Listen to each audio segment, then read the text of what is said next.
and welcome to Otaku No Video. As always, thanks for joining me. I'm here with a review of the recent CGI Astro Boy movie.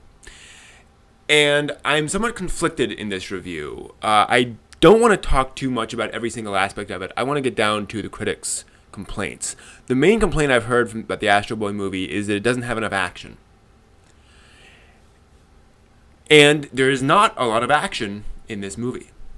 And so the critics say, well, but Astro is a very young boy, combat-oriented, fight-oriented story. True. But the origin story of Astro is not a fight-heavy story. Moreover, yes, Astro is a young boy's rock'em sock'em fighting story. It's a shonen title. But Tezuka wasn't simply a shonen author. If you look at the wide variety of his works, as he matured as an author, and especially as, after the success of Astro Boy, and as he moved on, he expanded into longer form works, into stuff that was deeper, that was not actiony at all. He also reworked the Astro Boy origin story a number of times. So let's get that off the table. There is no such thing as a definitive Astro Boy origin story. So this is going back to that origin story and coming up with I don't want to say a new take on it, but a putting together of the various elements that have been in the various origin stories into not even a new take on it, but just a movie-length version of that.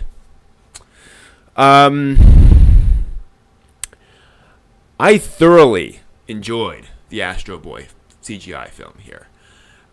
I think it captured all of the important characters. It captured all of the important themes. And that's the important thing. This is a Tezuka story. This is a Tezuka film. It has Tezuka written all over it. Tezuka, I think, would have been very happy with this film. This captures Astro Boy. No, there are not a lot of fights in it. There are a couple of them. But this is about Astro becoming what he is. And Astro is caught between the human and the robot worlds. He is a robot designed to be a replacement for a human. And who is not, who can't be, but tries to bridge that world. Taking that storyline and making it into a rock'em sock'em action movie does something of a disservice to that theme. The question is, can you preserve that concept in a way that's entertaining? This is a movie that's aimed at young kids. Let's be honest. I mean, this is not aimed at the rest of us. I think it succeeds at being a very entertaining movie for these young kids. It's bright, it's colorful, the story moves from moment to moment. There's a lot of interesting ethical questions. And I think it succeeds very well as that kind of a movie. Now, the big question is it an appropriate Astro Boy movie? And I think yes, again, because it preserves all of those themes. Now, the one thing that I found most interesting in this film is how they changed Dr. Tenma, who is the creator of Astro Boy. In the original, he's something of a nut job. He loses his son. This is... Okay, I'm going to have to explain the background of Astro Boy. And I'm sorry, this is a manga that's over 50 years old. It has been retold over and over again. I'm sorry, I'm going to spoil the origins of Astro Boy for you. Dr. Tenma, head of Ministry of Science, his son is killed in a car accident. Dr. Tenma was loving of his son, but didn't have much time for him.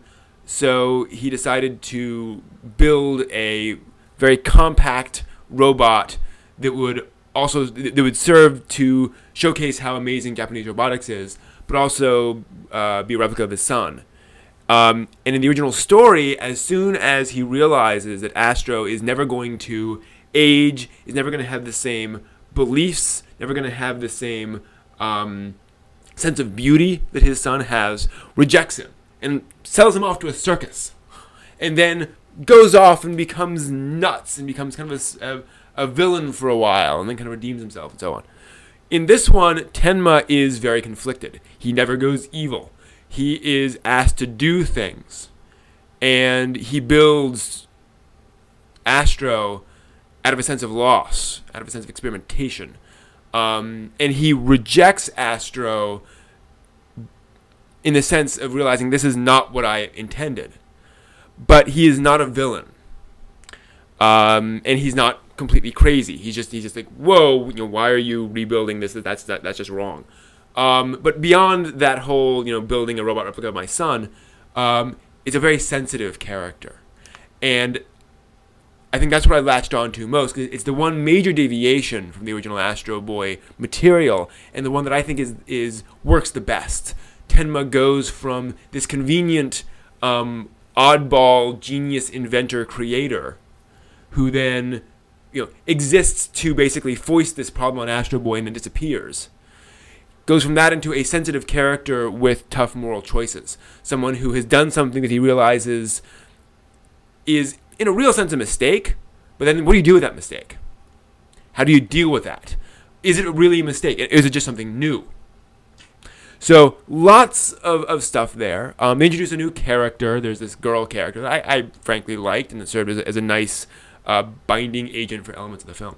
So, as you can see, I appreciated the film. I think it worked really well. It's pretty, it's bright, it works for kids. It preserves Tezuka's story, and it preserves Tezuka's style. Not the style of all the Astro Boy stories necessarily, but his overall style as he evolved as an artist. I think this is what Tezuka would have liked to have done with Astro if he were alive today, with the benefit of his experience. So what can I say? I think it worked very well. Now, I'm not suggesting you all run out and see it, because again, it is aimed at young kids. This is like watching Ants with a Z. A lot of there's stuff there. There's certainly stuff there, but it's it's not Citizen Kane, but it doesn't have to be. This is a fine, fine film, and I'm sorry that Imagi had to be liquidated as a result of this apparently not doing too wonderfully well. To me, this is a fine, another element in the Tezuka canon. Really.